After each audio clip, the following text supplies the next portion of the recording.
बिस्मिल्लाहिर्रहमानिर्रहीम। अस्सलाम वालेकुम माय डियर स्टूडेंट्स। सबसे पहले आप लोगों को वेलकम है द एक्सीलेंस एकेडमी प्लेटफॉर्म पर। डियर स्टूडेंट्स, आज हमने सिस्टमैटिक्स का एक टॉपिक डिस्कस करना है जिसका नेम है स्पीसिएशन। इसे हम डिटेल में स्टडी करेंगे, लेकिन उससे पहले आप लोगों से रिक्वेस्ट है कि आप वीडियो को एंड तक देखिएगा और चैनल को लाइक शेयर एंड सब्सक्राइब कर दें। Thank you so much. Speciation की डेफिनेशन की जब हम बात करते हैं तो स्पीसिएशन एक एवोल्यूशनरी प्रोसेस है जिसमें न्यू स्पीशीज बनती हैं फ्रॉम प्री एग्जिस्टिंग स्पीशीज।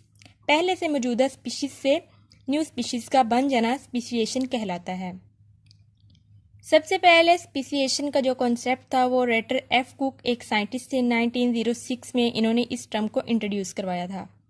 अब हम बात करते हैं रिक्वायरमेंट ऑफ स्पीसिएशन की। तो डियर स्टूडेंट्स, जो मोस्ट इंपॉर्टेंट रिक्वायरमेंट होती है स्पीसिएशन की वो होता है रिप्रोडक्टिव आइसोलेशन।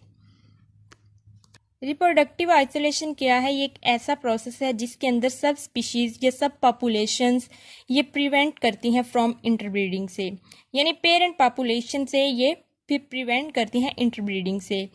जो भी स्पीशीज होंगी हमारे पास, स्पीशीज ए है तो वो आपस में ही इंटरब्रीड करेंगी, अगर बी है तो वो आपस में ही इंटरब्रीड करेंगी। स्पीसिएशन के अगर काजेज की बात करें तो डियर स्टूडेंट्स, ये इसके बहुत सारे काजेज हो सकते हैं। फिजिकल बैरियर हो सकते हैं, केमिकल बैरियर हो सकते हैं और फिर बायोलॉजिकल बैरियर हो सकते हैं। फिजिकल बैरियर में रिवर माउंटेन वगैरह आते हैं। केमिकल बैरियर में डिफरेंट तरह के केमिकल्स के यूज़ की वजह से न्यू स्पीशीज़ का फॉर्मेशन हो जाता है। और फिर हमारे पास बायोलॉजिकल बैरियर्स के अंदर उनके जेनेटिक मेकअप में किसी तरह की चेंज आ सकती है जिसकी वजह से न्यू स्पीशीज़ की फॉर्मेशन हो जाती है। अब हम बात करते हैं वेज ऑफ रिप्रोडक्टिव आइसोलेशन के। तो इसमें हमारे पास बेसिक 2 वेज आते हैं, प्री मैटिंग आइसोलेशन और post mating isolation. Pre mating isolation से क्या मुराद है? बिफोर मैटिंग के, मैटिंग से पहले ये किस तरह से अदर स्पीशीज से अलग अलग रहती हैं। तो डियर स्टूडेंट्स, इसमें सबसे पहले हम बैरियर्स की बात करेंगे। प्री मैटिंग आइसोलेशन में आइसोलेशन की जो बड़ी वजह है वो बैरियर्स हो सकते हैं कि डिफरेंट स्पीशीज के दरमियान बैरियर्स मौजूद हों, जैसे कि रिवर्स माउंटेन वगैरह, जो कि इन्हें सब पॉपुलेशन को पेरेंट पॉपुलेशन से सेपरेट कर दें, तो इस वजह से फिर मैटिंग टेक प्लेस ना हो। अदर है हमारे पास courtship behaviour. Courtship behaviour different species के डिफरेंट हो सकते हैं, तो इस वजह से भी ये हमारे पास आइसोलेशन रहती है स्पीशीज़ की, सब पॉपुलेशंस की। नेक्स्ट है डिफरेंट ब्रीडिंग पीरियड्स।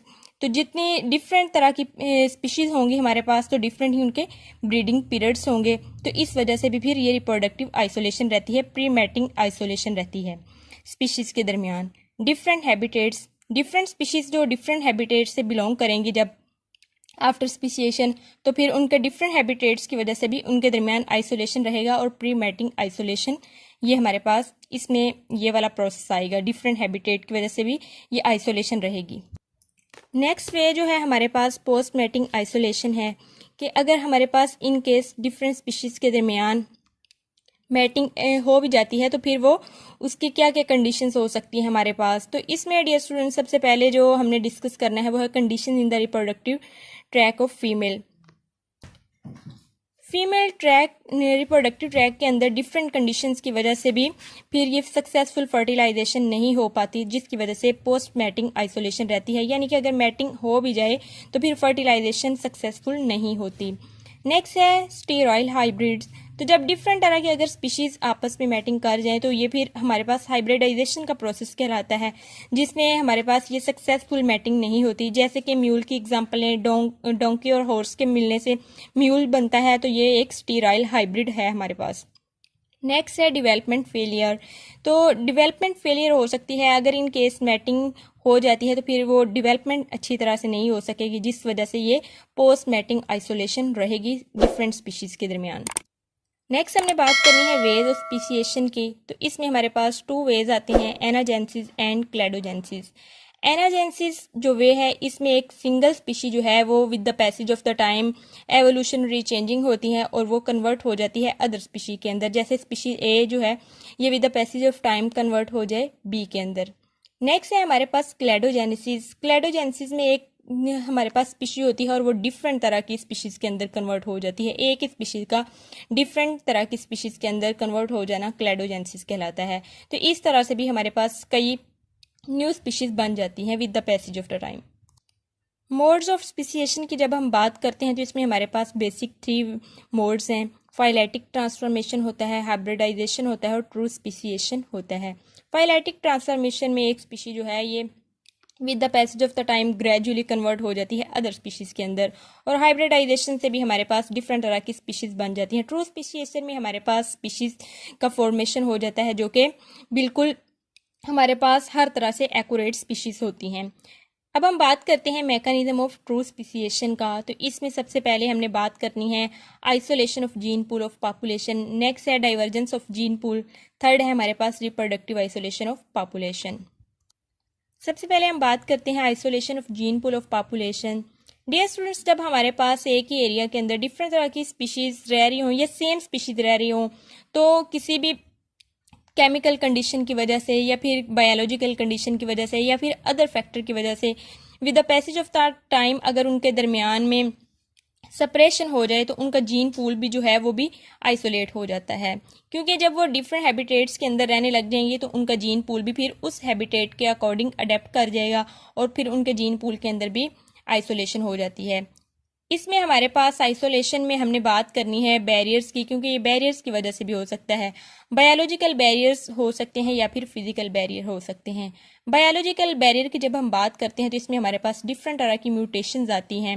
म्यूटेशन में वो हमारे पास क्रोमोसोमल म्यूटेशन भी हो सकती हैं, genetic mutations, chromosomal mutation, gene में म्यूटेशन हो सकती है जिसकी वजह से न्यू स्पीशीज बन जाती है हमारे पास। इसकी एग्जांपल की अगर हम बात करें तो वो हमारे पास सिम्पेट्रिक स्पीसीएशन आएगा।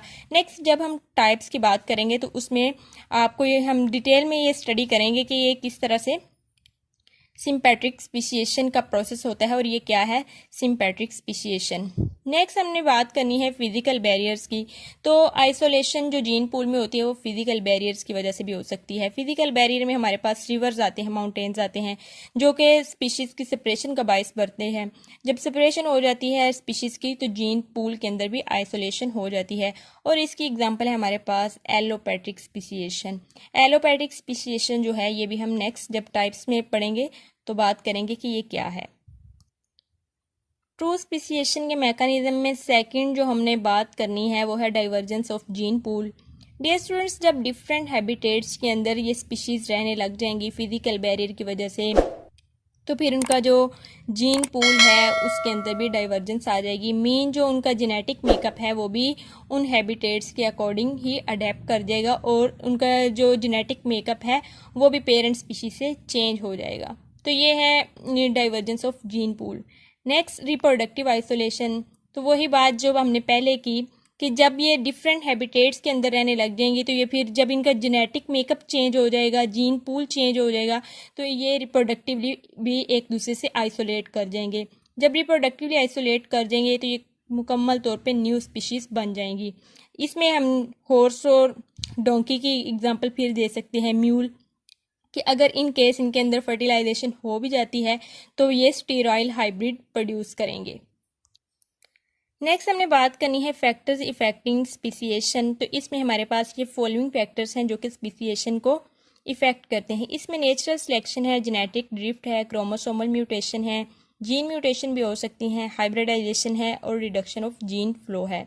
नेचुरल सिलेक्शन की जब हम बात करते हैं तो जब ये जियोग्राफिकल सेपरेशन के बाद स्पीशीज़ जो हैं ये अदर एरिया के अंदर जाके रहने लग जाती हैं तो फिर वहाँ नेचर सेलेक्ट करती है कि आया कि ये वहाँ के माहौल के मुताबिक अडेप्ट कर सकती हैं या नहीं। अगर तो ये स्पीशीज़ जो हैं जो अदर रीजन के अंदर जाके रहने लग गई हैं, ये वहाँ के इन्वायरमेंट के अकॉर्डिंग अडेप्ट कर गई तो ये न्यू स्पीशीज़ कहलाएंगी हमारे पास। और अगर ये ना वहाँ के इन्वायरमेंट के मुताबिक अडेप्ट की तो ये हमारे पास फिर न्यू स्पीशीज़ नहीं होंगी, ये रिजेक्ट कर देगी नेचर इन्हें। तो इस वजह से ये हमारे पास न्यू स्पीशीज़ की फॉर्मेशन होती है अगर नेचर उन्हें सेलेक्ट करे तो। नेक्स्ट हमने बात करनी है जेनेटिक ड्रिफ्ट की। तो जेनेटिक ड्रिफ्ट क्या होता है डियर स्टूडेंट्स? ये एलीलिक फ्रीक्वेंसी के अंदर जो चेंज आ जाता है इसकी वजह से भी न्यू स्पीशीज़ बनती हैं जो कि स्पीसीएशन का प्रोसेस कहलाता है। नेक्स्ट फैक्टर जो इफेक्ट करता है स्पीसीएशन को वो है क्रोमोसोमल म्यूटेशन। जब डिफरेंट स्पीशीज़ होंगी और उनके क्रोमोसोम के अंदर म्यूटेशन हो जाएगी, क्रोमोसोम सेम स्पीशीज़ के अंदर भी अगर क्रोमोसोमल म्यूटेशन हो गई या जीन म्यूटेशन होगी तो भी वो न्यू स्पीशीज़ के अंदर कन्वर्ट हो जाएंगी। तो ये भी फैक्टर है एक जो कि इफेक्ट करता है हमारे पास स्पीसीएशन के प्रोसेस को। हाइब्रिडाइजेशन है। हाइब्रिडाइजेशन में हमने पहले भी बात की है कि डिफरेंट स्पीशीज़ अगर आपस में मैटिंग कर जाती हैं तो भी हमारे पास न्यू स्पीशीज़ बन जाती हैं। नेक्स्ट है हमारे पास factor reduction of gene flow. अगर स्पीशीज़ के दरमियान जीन फ्लो स्टॉप हो जाए तो भी हमारे पास न्यू स्पीशीज़ की फॉर्मेशन हो जाएगी। तो ये था डियर स्टूडेंट्स हमारा आज का लेक्चर। होप सो आपको समझ आया होगा। काइंडली आप चैनल को लाइक शेयर एंड सब्सक्राइब करें and stay connected for more videos. Thank you so much. अल्लाह हाफिज़।